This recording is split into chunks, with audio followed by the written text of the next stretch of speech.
موعد مباراة ريال مدريد وبلد الوليد في الدوري الإسباني والقناة الناقلة والمعلق والتشكيل المتوقع. متابعينا الكرام، في البداية ما تنسوش تدعمونا بلايك للفيديو والاشتراك بالقناة وتفعيل زر الجرس. يبحث عشاق الساحرة المستدير عن موعد مباراة ريال مدريد وبلد الوليد، والتي ضمن منافسات الجولة ال15 من مسابقة الدوري الإسباني. ويحتل النادي الملكي وصافة الدوري برصيد 35 نقطة، ويأتي بلد الوليد في المركز 13 برصيد 17 نقطة.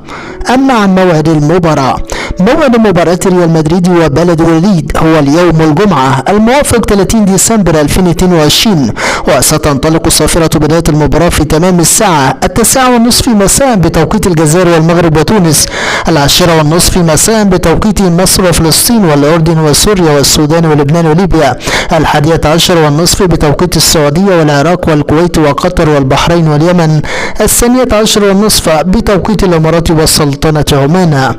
أما عن القناة الناقلة للمباراة، تذاع مباراة ريال مدريد وبلد الوليد على مجموعة قنوات بين سبورتس القطرية، وبالتحديد قناة بين سبورت 1 HD بريميوم. أما عن معلق المباراة، سيتولى مهمة التعليق على أحداث المباراة المعلق الجزائري الشهير رؤوف خليفة. أما عن تشكيل ريال مدريد المتوقع أمام بلد الوليد، فمن المتوقع أن يبدأ المدرب أنشيلوتي بتشكيل مكون من: في حراسة المرمى تيبو كورتوا، في خط الدفاع كارفاخال، رودريجر، ألبا، مندي، في خط الوسط سيبوس، فالفيردي، كروس، في خط الهجوم اسينسو، بنزيما، فينيسيوس.